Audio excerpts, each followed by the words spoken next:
Premium ships are a lot of things. They're great for printing credits, excellent at training up commanders for your nation, and they're also quite fun in most cases depending upon which ship you decide to pick up. But they are also quite expensive for most of the higher tier premiums. Tier 8 and above is going to be well north of $50, with Tier 8 ships usually running nowadays like 51-ish US dollars. Tier 9 ships cost about $80 a pop, and then Tier 10 ships usually sell for around $130, which of course leads to them being quite a bit of a turnoff for most players.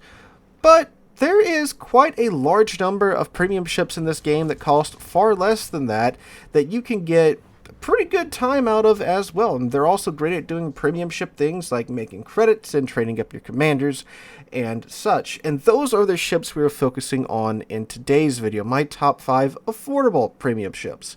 Now, of course, these are going to be premiums that are more mid-tier, a portion of ships that we don't really hear about too much, as most everyone focuses on high tier and such, but we're taking a shift away from high tier today and check out some affordable mid-tier premium ships.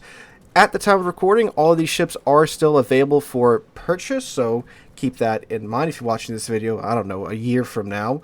So let's go ahead and get right on into it. But if you do find yourself enjoying this video before you click off, please make sure to drop a like, leave a comment, and subscribe to the channel. We're getting close to 60,000 subscribers, and we will be doing a giveaway when we get there. All right, let's go ahead and get on into the list. Coming in at number 5, we have the Tier 5 premium British battleship, the Agincourt, which currently, again, at the time of recording, is going for a whopping $21, which on this game's pay scale, if you will, isn't really that bad at all. And Agincourt is not only a pretty solid Tier 5 premium battleship, she's just, like, fun, all in all. So what is the Agincourt? She is a 14-gunned, just goofy Tier 5 British battleship. Yeah, yes, that's right. 14 guns at Tier 5. God, I love all these wacky Dreadnought era battleships. On top of having those 14 guns, she's also bristling with secondary guns. So typically what I do is I play her as a secondary conqueror, essentially. I keep HE loaded in the main battery guns, and that combined with your secondary guns, whose range you can get out to 8.3 kilometers, which by Tier 5 standards is very, very good. You're going to be just melting down anything that comes across your path with your HE. So other battleships should be starting fires and whittling down their HP like that. Cruisers and destroyers, you're going to just melt if you manage to hit them with most of your 14 shells, right?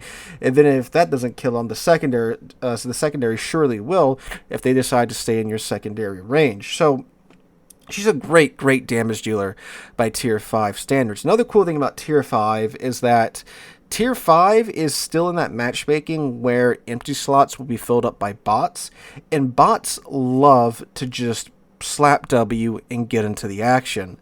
And you're here with a battleship that's great at close quarters combat at Tier 5. If you need to, you can load AP into those 14 main battery guns and absolutely slap the crap out of any ship that shows you their broadside at close range and send them to the Shadow Realm. So when you combine that with bots, you have a ship here that's very, very good at doing damage at Tier 5, especially when feasting upon bots. And keep in mind that these bots still show up in random battles, right? So you have bots, which are just easy damage for you with the Agincourt in random battles matchmaking with the random battles normal economy. So you combine all those factors together, you can see how the Agincourt is an excellent Tier 5 battleship. Now, it may not be the best thing ever for training up British commanders because there's unfortunately a lack of British secondary battleships besides the Agincourt, right? So it might not be the best for training up the skills, but you can certainly train up the commander points on the Agincourt and be just fine with, having a 21-point commander that you may have to, of course, swap around to a different build when you get them to those 21 points, whatever, points you want to get them to. But it's just a fun ship, and again, with the way that Tier 5 matchmaking goes, with the economy, a great ship for printing credits at Tier 5. Now, of course, are you going to be printing anywhere near as well as like a Tier 9 premium ship? Of course not. It is a Tier 5. But with, again, the Tier 5 economy and the premium ship factor and the bots, it's still going to do a decent job of making you a tidy pile of credits at the end of the match. And again, above all else, it's a fun ship on top of all of this. That's something I feel gets lost a lot in today's World of Warships. It is a game, it is meant to have fun. So yeah, the 14-gun battleship with secondary guns may not be the best of the best in today's meta, but you know what? It's fun, it gets the job done, and it makes you some profit along the way. So going on down now to number 4, we have the Tier 7 German cruiser, the Weimar. Now, the Weimar is an interesting little boat. It's essentially a Mainz down at Tier 5. It's not exactly in the same vein as the Mainz, because the Mainz is a heavy cruiser hull with light cruiser guns, where the Weimar is, well, it's the York's hull with the Mainz's guns on it. You get 12 150mm guns at Tier 7, which is a pretty nice bit of firepower to have at Tier 7 with a good reload. Now, you pay off for that with a shorter main battery gun range and, of course, thinner armor than you would find on the Mainz. So, it still has the firepower, though. You do gotta play it a bit closer because of the 14-kilometer main battery gun range, but there's a couple of ways, of course, to get around that. The first one being is that the ship does still come with a spotter, so if you need, you can pop that spotter, and now you have an 18-kilometer main battery gun range, which is more than enough to get by at Tier 7, even in Tier 8 games. And again, you still have those 12 150mm guns with the German AP that has the good alpha damage and the good ballistics, and the German HE that has the high pins but the low alpha rating, but they can still set fires just fine. German HE, if you don't know, they get an improved pin ratio than the other HE shells, so the 150s of the Weimar will pin more than the 150s of whatever other Tier 7 ship you come across, but again, the alpha damage, the damage that the shells do, is much lower. However, again, it can still set fires. On top of that, too, you also get an engine boost with the Weimar, which is great for throttle juking, which is how I primarily play the Mainz and the Weimar. I just point my stern toward the enemy ship, play with the W and the S keys. You'd be surprised how many shells just whiz right on by your ship just because you're playing with your throttle. Dump an engine boost on top of that, and now you're accelerating, decelerating quicker. It makes you that much harder to hit from the enemy ship's perspective. So it's an excellent little throttle juker and a good damage deal with those 12 150mm guns. On top of that as well, if you do have Lucian's, it is so easy to pop Lucian's main battery reloader skill. You only have to get, I think it's either 135 or 130 main battery shell hits, and you get an additional boost to your reload time. So now you're getting these 150mm guns at Tier 7 to an even quicker reload time thanks to Lucian's skill. So she's a really solid Tier 7 light cruiser. Her cost is $35, a little bit more on the expensive side for this list because she is a Tier 7 premium ship, but one that if you enjoy the Mainz or that type of throttle juking gameplay style, she's a pretty good pickup in my opinion. Just be aware that you aren't the Mainz, you don't have the thicker armor of the Hipper hull, so just be wary about your surroundings. But if you're good at throttle juking, you can make a lot happen here with the Weimar, but again, shorter range, lighter armor. Alright, going our way down to number 3, we have technically a 2-in-1, but it's really the same ship. We have the Tier 7 American cruiser or Pan-American cruiser, the Nueve de Julio or the Boise. So this is technically 2 ships, but it's really just the same ship with a different name and a different nation. The ships are exactly the same otherwise. So the Boise, and I'll go with that, is a Tier 7 cruiser that is rather quite frail, but you do get a super heal to compensate you for the ship's lack of armor, shall we say. And it plays like, well, just about every other American cruiser. You find an island, you toss your shells over an island. Great for dealing with destroyers and other cruisers because of the high number of guns. The shells, if you get them all to impact on the target, they will be doing a decent bit of damage when it comes to the HE or the AP. And the ship is pretty comfortable for newer players because it does get that heal. That heal allows you to be a little bit more aggressive with the ship. In most American cruisers, you're not really supposed to play them in the open water because they're pretty frail. I mean, if you look at the Boise or Nueve de Julio, whatever you want to call it, it does kind of stand up out of the water. It's got a pretty high freeboard.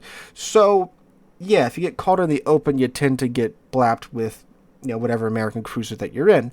But that super heel allows you to, if you need to, play in the open water, because sometimes you get maps that are just more open. It's not ideal, but it can do it if you need to.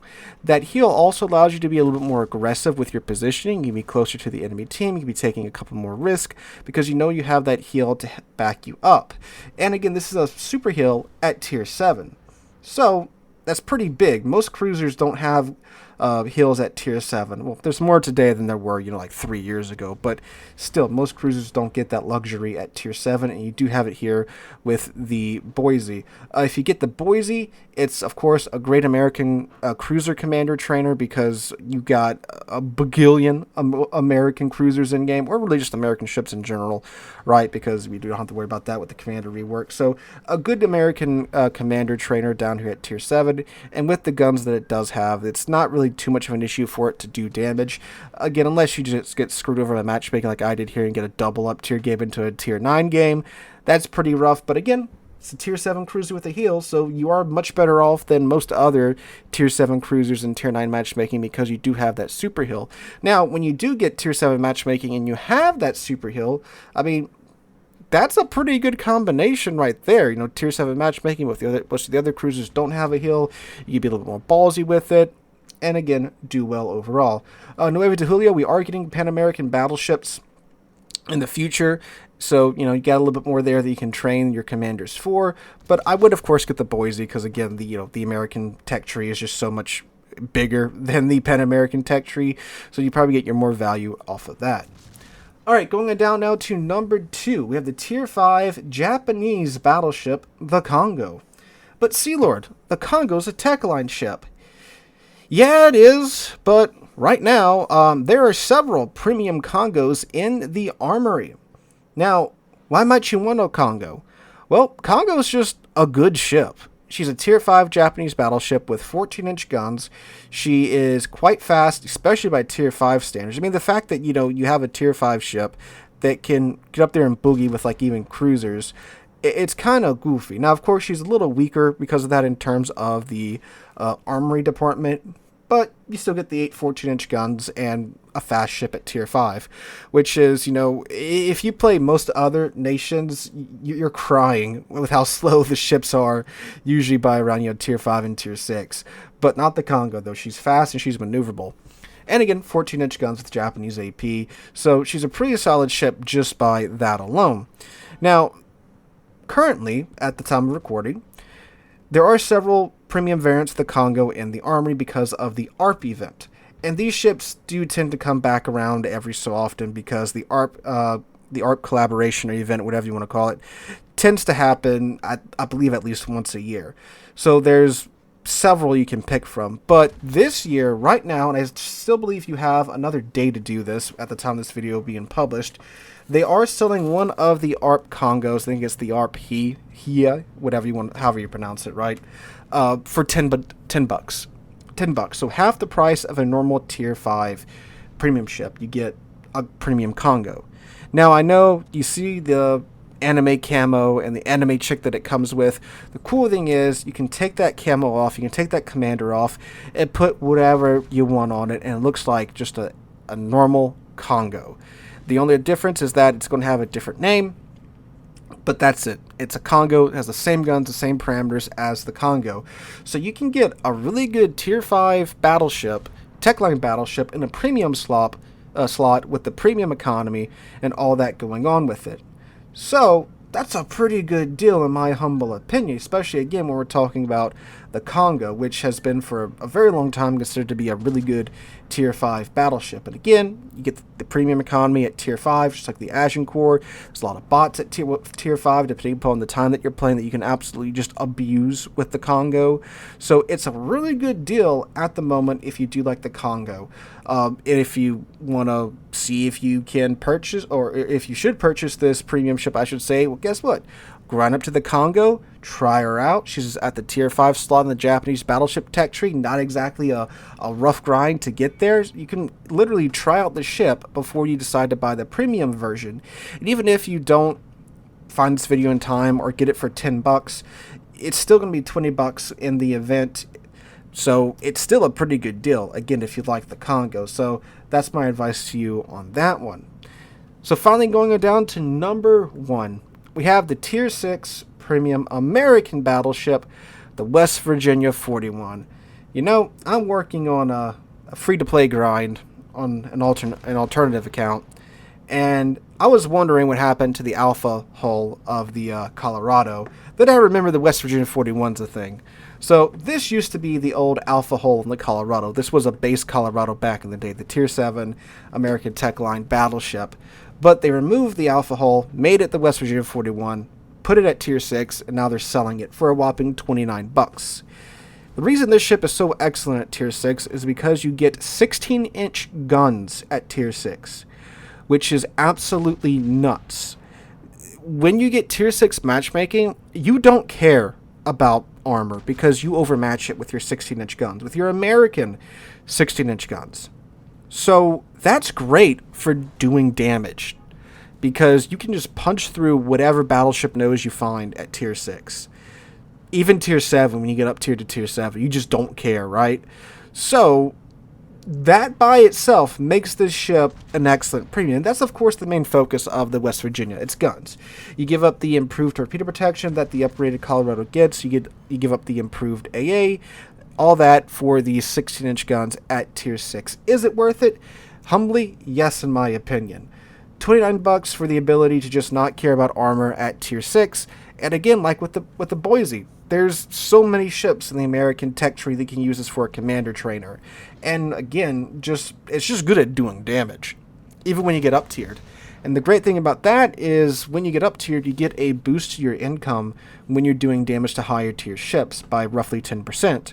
So when you get up tier to like a Tier 7 game, you can still hang in there with the boys because you have 16-inch guns at Tier 7.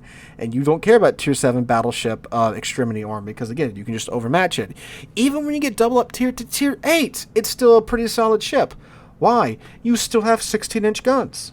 Which, yes, you can't overmatch Tier 8 battleship extremity armor in most cases. You know, not talking about the battle cruisers. But those guns still hurt at Tier 8, and they're still pretty accurate. The guns on the West Virginia 41 are surprisingly accurate for a Tier 6 battleship.